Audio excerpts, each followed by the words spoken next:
Hey everybody, welcome back. It's me, your old pal Orpheus. We're here with another episode of Blade and Sorcery on Orpheus Plays.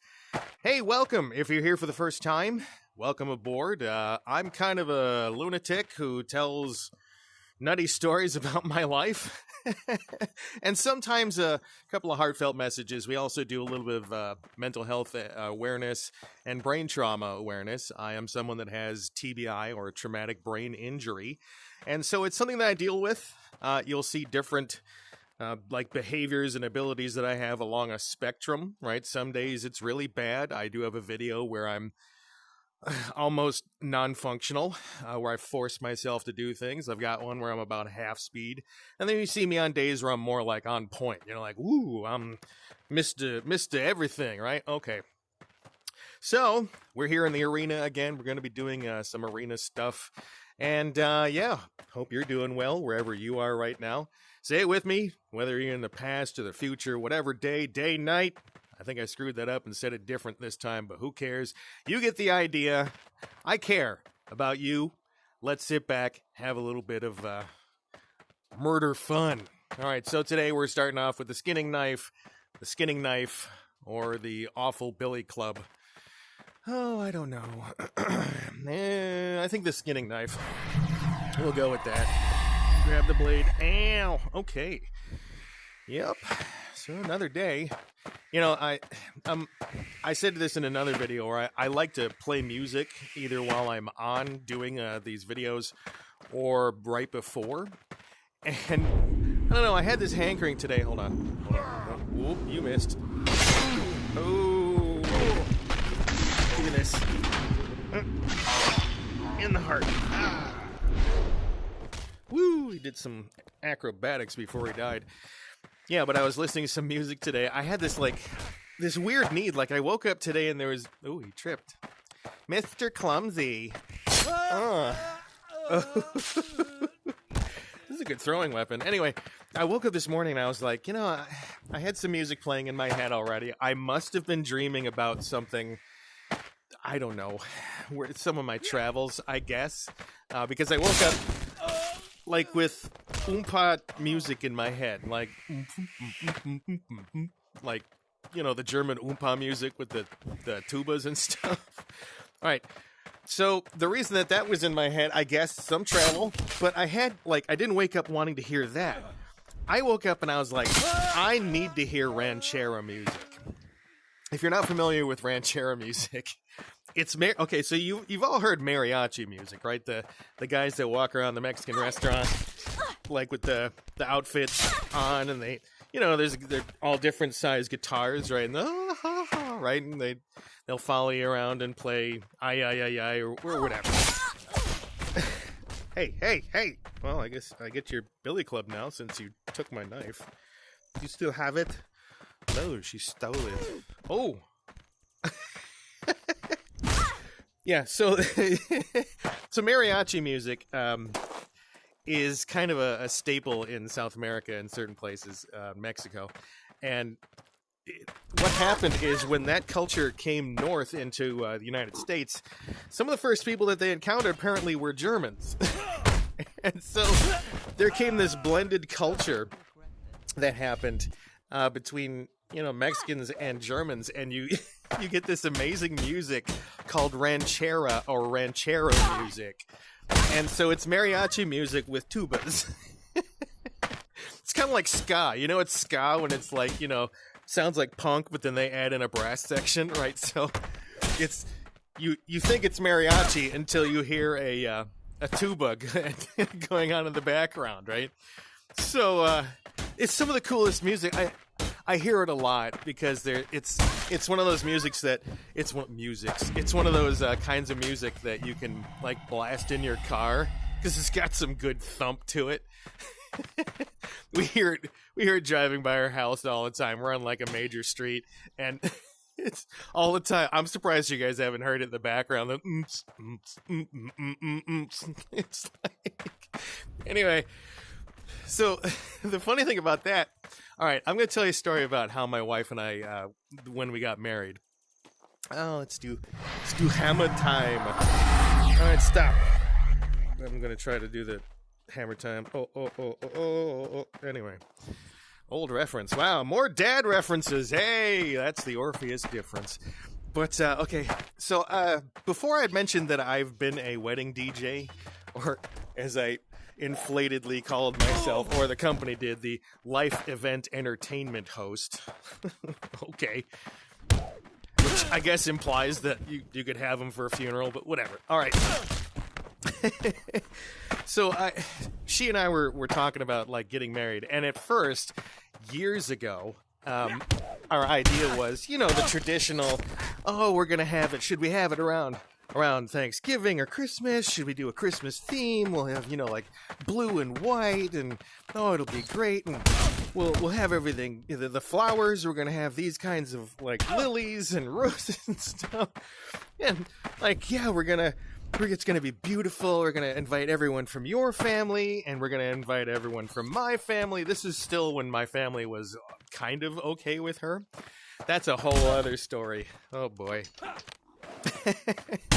And so we're, you know, we're going to plan the perfect wedding. We were getting those big, huge, thick, like, wedding catalogs that you see at the checkout counters, grocery stores.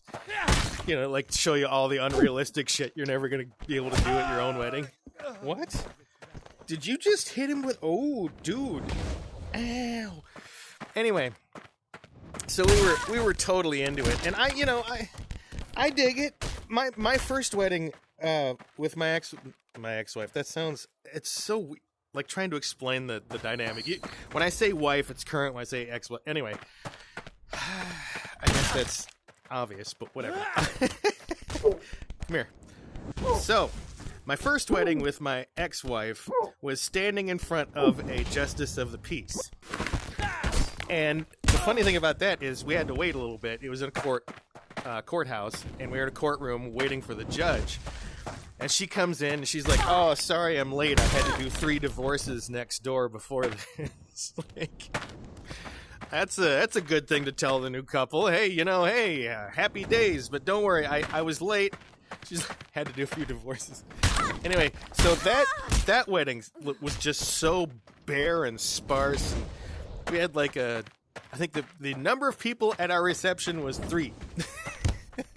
not including us. So it was like us and 3 other people. That was sad. Anyway, so... my wife and I wanted to do it right. We wanted to have a big romantic wedding. I understood that that's the dream of a lot of people when they're growing up. You dream about having a big wedding. And so we're totally into it. We're talking like, okay, you know, your parents will pay for this, and my parents will pay for that, and we'll go on a honeymoon somewhere. You know, it'll be nice. Should we go to Mexico? Should we go to Disney? Where should we go, right? And so flash forward 12 years? Yeah, I know, right? There's a leap in time. It's like when you come back from a commercial break on a TV show and they're like 12 years later. Well, so the reason it was 12 years is my ex-wife refused to divorce me. So I kept like trying to serve divorce papers on her, and she'd keep moving. Like, yeah, I'm so awesome. She had to stay married to me, but completely separated from me for 12 years. So I try to track her down, and all the lawyers are like, you know, what you do is you post a public notice in the local newspaper 3 times or whatever it is, and then if she doesn't respond, then you know it's an automatic granted divorce. Excuse me. Well, when the person that you're trying to do that to moves constantly, like every 3 or 4 months, you can't really serve divorce papers. And when I did get to talk to her, like, she would call once in a while and be like, you know, I just want to let you know that the divorce thing, I'm still willing to work on it, so you can send me the papers. And so I'd get all these papers drafted up. I'd pay, you know, a lawyer to get it all done, and send them to the address she gave me, and it would like get returned 3 weeks later. Or she'd get on the phone and go, well, you know, you have to pay for all of this. And I'm like, no, I don't. She said, well, you know, that she'd always have an issue. And she wouldn't want 12 years. 12 years, right? It sucked. So it's all right, you know. My wife and I, we meet a lot of people that, like, meet each other, and 3 months later they're married. And it's like, oh, we're so happy. And then, like, 6 years after that, they're miserable and considering divorce. Well, my wife and I, we've been best friends since the day we, you know, kind of fell in love, right? That's another cool story. Again, that'll be one. It'll be like Orpheus didn't know that a video game could get him a wife. We'll talk about that one in another episode. That's a cute story. So yeah, we got held up for 12 years on this. But my wife and I, you know, we got time to really get to know each other, really understand each other, become close, and it's great. Like, honestly, we have one of those relationships that other people envy. You know, people say, "Oh, we never fight." We never fight.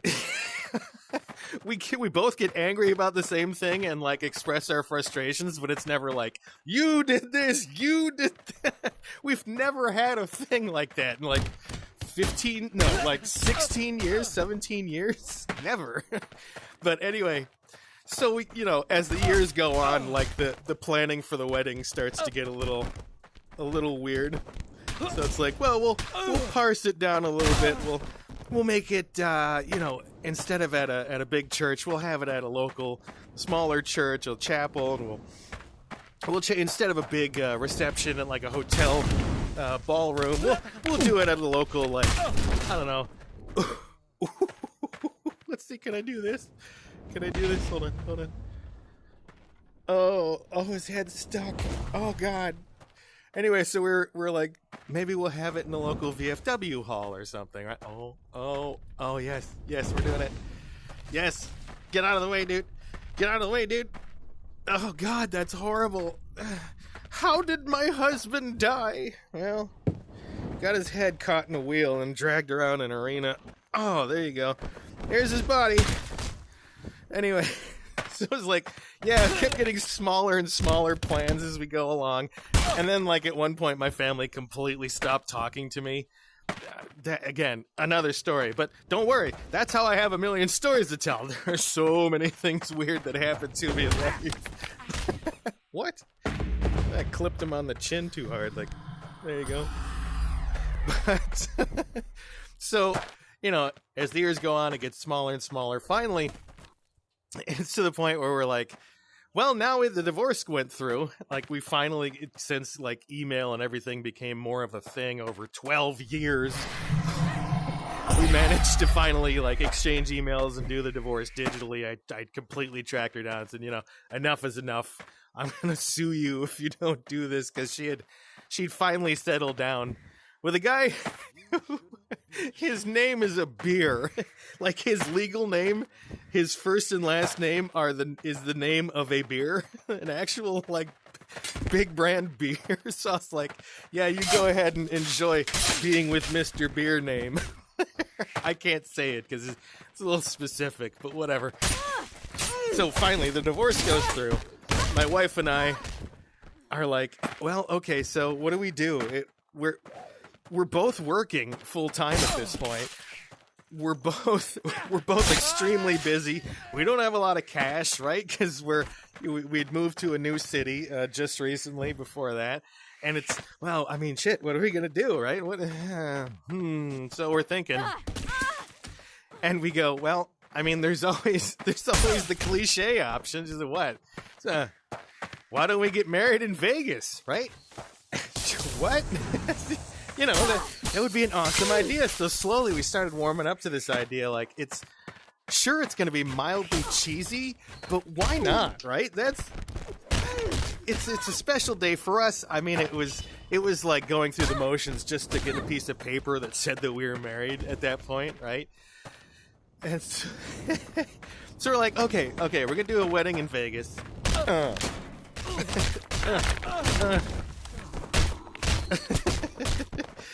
So where do we want to get it done? Okay, so we picked probably the most stereotypical place that you can in Vegas. It's the one that has the big Vegas sign out in front of it. Not the actual Las Vegas sign, but they've got it in front of theirs. And It's not an Elvis wedding chapel or anything, or one where, like, space aliens marry us or any. It was a normal wedding, just, it kind of basically a drive-through wedding chapel kind of thing, except you actually go in. All right, so we invite all of her, all of her family and friends. I didn't have any family at that point. They all went away, and my friends, I mean, again, I hadn't seen most of them in 15 years or so. All right, so I sent a few invitations to my friends from the past, and all of them were like, hey, good to hear from you after a decade and a half. Nope, can't get to Vegas, in a month or whatever. I'm like, okay. But her family comes out, and we got some friends here in town that came. And so we got all lined up. We're looking gorgeous. And actually, some of you are going to get oh, wow. Wow. You need a napkin to clean up a little bit. But this is going to be an awe moment for some of you. We actually saw each other for the first time. And it was like someone took a picture of us, of each of us seeing that. And it was just like, my look on my face was just like, oh, right? Because, I mean, you never look better than you do on your wedding day. So we go to this place, and mind you, I walk with a cane outside. My back needs a little extra support. I have scoliosis and a couple other things. And so I tend to walk with a cane outside, and it's very difficult for me, or used to be very difficult for me to walk really any distance at all without just shuffling and looking weird. I had this, I almost walked like Frankenstein without my cane, and it was, I don't know, it was kind of awkward to watch, and it was kind of awkward to do, and I'm like, I do not want to walk down the aisle looking all like Frankenstein, stiff leg and everything. So I spent months, right? I spent literally months getting ready for this in advance, putting the cane down, walking a few steps, and they're like going, no, and then like figuring it out again, and putting the cane down and walking a few more steps. And finally, by the time I got there, look, walking down the aisle, I practiced it over and over again. I'd think of the wedding music in my head, and I would pace it out when my wife was at work, and I would kind of walk through the living room, and I'd turn around, and I'm like, okay, I need to straighten up this leg a little bit, and I need to relax that one a little more. Finally, I got it to the point where I had rehearsed taking 10 steps without looking like a complete idiot. And so we get the whole wedding ceremony going. Family and friends there. I gave my cane to my mother-in-law because she was, feeling like she needed it that day. So, okay, cool. At least I had a place to put it that wasn't obvious to everybody else. And ceremony comes, and I do my walk down the aisle. My wife comes up, walk down the aisle by her dad. Very cool moment. And then so we get up there, we're doing the wedding vows. And you guys, we're both really nervous, right? And my wife, she's looking at me, and she's like shaking and nervous. I'm like, just look at me. Just look at me. It's okay. It's okay. And while we were doing that, we kind of missed the vows. So it's like, as long as you both shall live, and it's like, oh, I do. Yes, I do. Absolutely. Right. So right as he's pronouncing, he's like, I now pronounce you man and wife. At that very moment, a car full of gangsters down on the street with it had to be one of those bouncy cars, the ones with the hydraulics. And it's just blasting ranchera music. So it's like, I now pronounce you man and wife. Everyone just starts cracking up. The official, the pastor is cracking up. So it made it this cool moment, that, I don't know, you'd never really experience that in a church, would you? I don't think so. So the rest of our wedding, the wedding reception, all right, if you haven't figured it out by now, we're big Doctor Who nerds, and especially me. She's a Doctor Who nerd, but I would put her like a 4.5 on the Doctor Who nerd scale, and I'm about a 9 and 3/4 kind of thing. I don't regularly cosplay as the Doctor or anything, but that day I had gotten the basically the outfit that Peter Capaldi wears as his doctor. The coat and the boots, and it was pretty cool. No, actually, I think I wore. It was a blend between a couple because I was wearing a Chuck Converse, those things, like the David Tennant Doctor wore. But we themed our entire wedding with Doctor Who. So instead of a big centerpiece at the front table, it was a big TARDIS. It was a cookie jar, but when you opened it and shut it, it makes the TARDIS noise. That was our centerpiece on the table. At each of the other tables was glass jars with little tiny TARDISes in them, in sand, and our friends had written little like well wishes on the outside. We had a journal that people signed, so kind of like River Song, but not that one. No, the cake wasn't TARDIS themed or anything. We had to work with the hotel's catering for that. But like the whole thing, I had my sonic screwdriver and everything. Yeah, it was pretty awesome. And those of you are like, wow, that seems like a really cool wedding. It was a very cool wedding. We didn't do it, because again, this was like, I guess we should probably get the piece of paper and make it official, right? So we just had simple. It was just dinner and like cutting the cake and relaxing, and that was pretty much it with our family and friends. No dancing, no DJ. We did it actually in one of the Vegas resorts that has a little open area. So it was just basically we had our wedding reception with a whole bunch of other people watching, and it was fun, right? It was just cool. I think it was probably one of the best ways that we could have gotten married. Looking back on it, like the big complicated ones, those are all great. But as we got 12 years in, it's like, I don't know. Maybe we should just, do this, make it as cool as we can in the moment. So, yeah, that's the story about why the ranchera music sparked a little memory in my head. We do a little shorter episode today. I hope you're enjoying things. Let me know in the comments if you got any suggestions for any challenges in this game. Like I've told a few people, I don't really want to do mods in this game, at least not yet. They tend to make the game a little silly, right? Suddenly, I'm already in God mode here so that I can keep talking without, like, you died happening all the time, because obviously I take a beating when I do this. But I'm already doing that so I can just keep talking. What do I need a Call of Duty set of weapons? I don't think I do.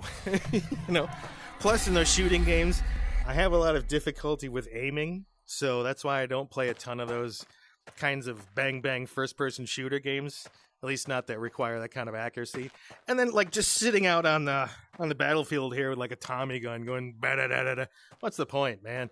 This is one about going back to medieval times and doing an old-fashioned smack-down, crushing skulls and stuff. So, all right. Hope that was entertaining. We'll see you in the next one here on Orpheus Plays. I'm your old pal Orpheus. Bye!